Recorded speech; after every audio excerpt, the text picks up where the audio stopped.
Dans le théâtre obscur du conflit, une tempête se prépare. Imaginez un endroit où les frontières ne sont pas seulement des lignes sur une carte, mais des champs de bataille imprégnés d'histoire, où chaque jour amène un nouveau rebondissement dans une saga en cours. Bienvenue dans les événements qui se déroulent en Ukraine, une terre où les échos des luttes anciennes rencontrent le rugissement de la guerre moderne. Notre histoire aujourd'hui nous emmène au cœur de ce conflit, parcourant les régions de Koursk, Soumy et Belgorod. Imaginez la scène.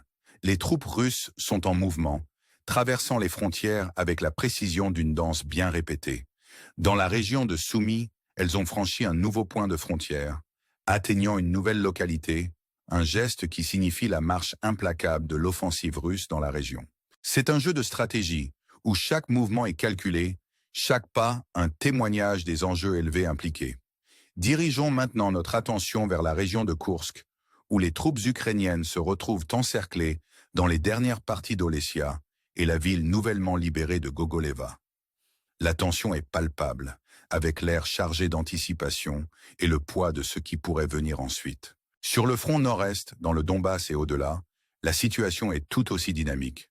En traversant ces paysages, il ne s'agit pas seulement de manœuvres militaires, il s'agit de comprendre les implications plus larges, l'élément humain dans l'échiquier géopolitique. Les rapports suggèrent que les troupes russes ont de nouveau franchi la frontière, entrant dans le village de Veliska dans la région de Soumy. Ce n'est pas un incident isolé, mais une partie d'un schéma plus large, une série d'avancées qui se poursuivent depuis des jours. Souvenez-vous de la traversée vers Bodim-Mirifica. Maintenant, les Russes avancent vers Veliska, ajoutant un autre lieu à leur liste croissante de gains. C'est une tapisserie stratégique qui se tisse, chaque fil représentant un mouvement sur ce vaste plateau.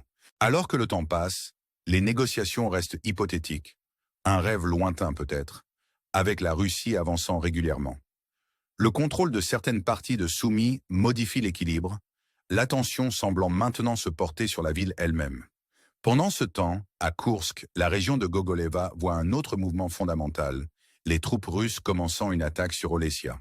C'est un scénario de siège classique, les troupes ukrainiennes de la 85e brigade de parachutistes et de la 22e brigade mécanisée semblant encerclées, un petit écart étant leur seule voie d'évasion. La sensation d'être piégé est viscérale, une situation qui pourrait avoir des conséquences de grande envergure. À Belgorod, l'armée ukrainienne a lancé un effort concerté pour traverser la frontière de la Fédération de Russie, visant le MIDC. Leur progression est confrontée à une résistance, les troupes russes utilisant des drones FPV et de l'artillerie pour récupérer le terrain perdu. Le village de Popovka sert de rappel brutal de la destruction que le conflit apporte, réduit en ruines au lendemain de la bataille.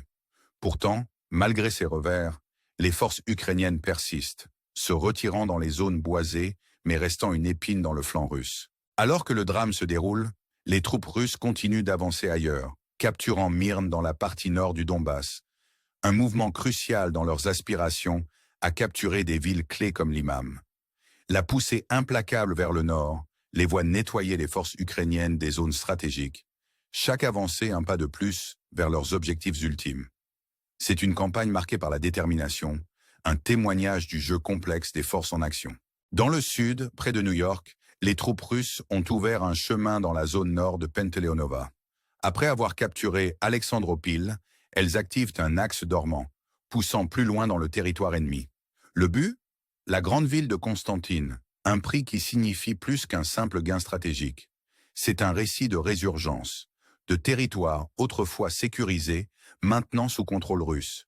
Et pourtant, au milieu du chaos, la question demeure.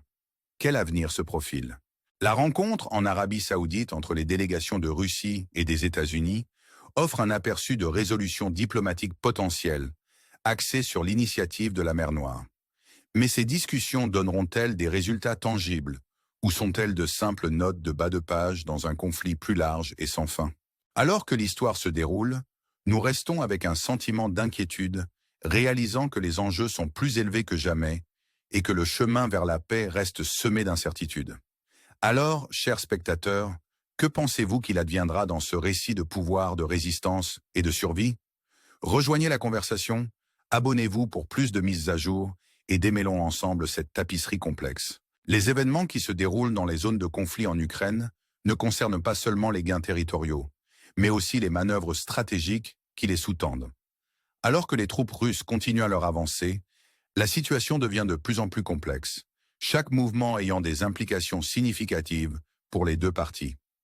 Dans la partie nord du Donbass, les forces russes ont réalisé une avancée notable en capturant la ville de Myrne. Cette victoire n'est pas seulement un gain tactique, mais une étape vers l'objectif plus large de capturer des villes clés comme Limam.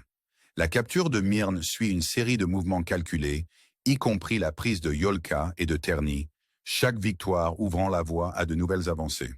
La stratégie russe est claire: consolider les gains et maintenir l'élan.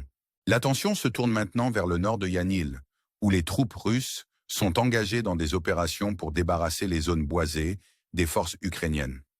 L'objectif est de créer un chemin dégagé pour de nouvelles avancées, potentiellement encercler les positions ukrainiennes et couper leurs lignes d'approvisionnement.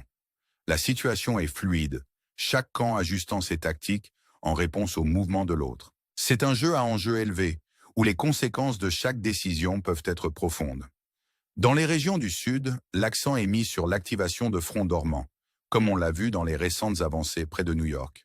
La capture d'Alexandropil et de Penteleonova marque la réactivation d'un axe stratégique qui était resté calme pendant un certain temps. Ce regain d'attention sur les avancées méridionales souligne l'intention russe de maintenir les forces ukrainiennes dispersées sur plusieurs fronts, compliquant leur stratégie de défense. C'est une tactique conçue pour exploiter les faiblesses, pour maintenir l'ennemi dans l'incertitude et le déséquilibre. Pendant ce temps, dans la région de Zaporizhia, les troupes russes ont fait des progrès significatifs, capturant des localités stratégiques comme Cherb-Mali et avançant vers Louve. Cette zone, longtemps considérée comme un point chaud potentiel, est maintenant le théâtre d'une intense activité militaire. La capture des parties nord de Louve ne représente pas seulement un gain territorial, mais une victoire stratégique, car elle ouvre de nouvelles voies pour de nouvelles avancées. Les forces russes travaillèrent méthodiquement pour sécuriser leur position, utilisant leur contrôle des zones clés pour exercer une pression sur les défenses ukrainiennes. Au milieu de ces manœuvres militaires, le contexte géopolitique plus large ne peut être ignoré. La récente réunion en Arabie Saoudite entre les délégations russes et américaines a été un événement significatif, les deux parties discutant de questions cruciales comme l'initiative de la mer Noire. Cette initiative vise à assurer la sécurité de la navigation et à empêcher l'utilisation des navires marchands à des fins militaires. Les discussions ont également abordé des questions économiques, les États-Unis acceptant de faciliter les exportations agricoles russes et de réduire les coûts d'assurance pour le transport maritime. Ces discussions soulignent la nature interconnectée du conflit, où les actions militaires sont inextricablement liées aux considérations diplomatiques et économiques. Les demandes formulées par la Russie lors de ces discussions soulignent la complexité des négociations. Elles incluent la levée des sanctions sur les institutions financières russes et l'accès aux marchés internationaux pour les denrées alimentaires et les engrais. Ces demandes reflètent la stratégie plus large de la Russie, consistant à tirer parti de sa position pour obtenir des concessions, utilisant ses avancées militaires comme monnaie d'échange dans les négociations diplomatiques.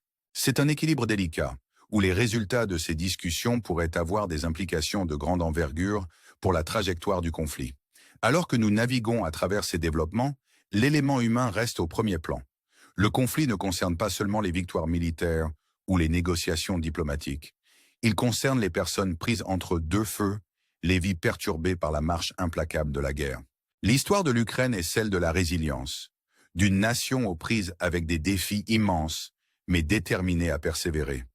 C'est un récit qui résonne avec quiconque comprend le coût du conflit, les sacrifices consentis dans la poursuite de la paix. Face à ces défis, on doit se demander: quel avenir pour l'Ukraine et son peuple? Le chemin vers la paix est semé d'obstacles, et l'issue reste incertaine. Mais au milieu de l'incertitude, il y a de l'espoir. L'espoir qu'à travers le dialogue et la diplomatie, une solution puisse être trouvée. L'espoir que les sacrifices consentis par tant de personnes ne soient pas vains. En réfléchissant à ces questions, envisagez de rejoindre notre communauté, de vous abonner pour plus de mises à jour et de participer à la conversation. Ensemble, explorons les complexités de ce conflit et cherchons un chemin vers un avenir plus pacifique. Alors que nous nous enfonçons plus profondément dans le conflit en cours, Les récits émergents des lignes de front peignent un tableau vivant d'une région profondément ancrée dans une lutte qui transcende les frontières et les idéologies. Les développements récents en Ukraine présentent une tapisserie complexe de stratégies militaires, de résilience humaine et d'intrigues géopolitiques. Dans la région de Belgorod, la situation reste fluide alors que les forces ukrainiennes tentent de pénétrer sur le territoire russe. Leurs efforts, marqués par des avancées audacieuses, rencontrent une résistance farouche. Les troupes russes, utilisant des technologies avancées telles que les drones FPV, ont réussi à reprendre les zones initialement pénétrées par les forces ukrainiennes. Le village de Popovka, autrefois plongé dans les affres de la bataille, se dresse comme un témoignage de la puissance destructrice de la guerre moderne. Pourtant, au milieu des ruines, la détermination des combattants des deux côtés reste inflexible. L'utilisation de drones et d'artillerie souligne la dimension technologique de ce conflit, où l'innovation rencontre les dures réalités de la guerre. Dans la région nord du Donbass, l'attention se tourne vers la ville stratégique de Myrne. La capture de cette ville par les forces russes représente une étape importante, marquant une avancée dans leur campagne stratégique. Les implications de cette capture vont au-delà du simple gain territorial, signalant un changement dans l'équilibre des pouvoirs dans la région. L'avance implacable vers des villes clés comme l'Imam illustre la détermination des forces russes à consolider leur emprise sur des zones critiques, compliquant davantage le calcul stratégique des défenseurs ukrainiens. Alors que le conflit se poursuit, le coût humain devient de plus en plus évident. Les histoires de ceux qui se trouvent pris entre deux feux servent de rappel poignant des enjeux en jeu. Des familles déplacées, des communautés fracturées, des vies irrémédiablement changées dressent un tableau sobre du tribut que ce conflit impose. Au milieu des manœuvres stratégiques et des postures géopolitiques, l'élément humain reste un fil central, soulignant l'impact profond de la guerre sur les individus et les communautés. Les récents engagements diplomatiques, tels que la réunion en Arabie Saoudite, offrent une lueur d'espoir au milieu du chaos. Les discussions entre les délégations russes et américaines soulignent l'importance du dialogue dans la recherche d'une résolution au conflit. L'accent mis sur des initiatives comme l'accord de la mer Noire met en évidence la nécessité d'efforts collaboratifs pour assurer la sécurité et la stabilité dans la région. Cependant, le chemin vers la paix est semé de défis, chaque partie restant ferme sur ses demandes et ses intérêts stratégiques.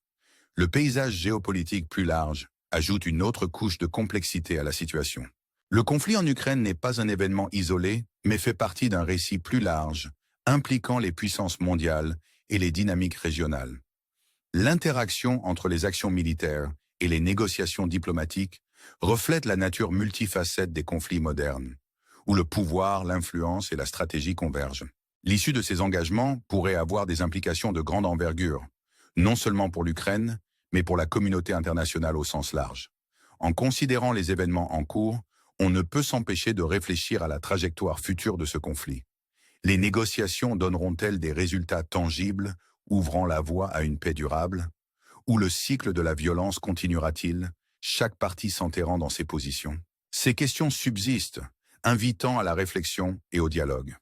L'avenir est incertain, mais le potentiel de changement demeure. Grâce à un engagement continu, au dialogue et à un engagement à comprendre les complexités en jeu, il y a de l'espoir pour une résolution qui honore les sacrifices consentis et ouvre la voie à un avenir plus pacifique. Alors que nous concluons cette exploration du conflit en Ukraine, nous vous invitons à rejoindre la conversation.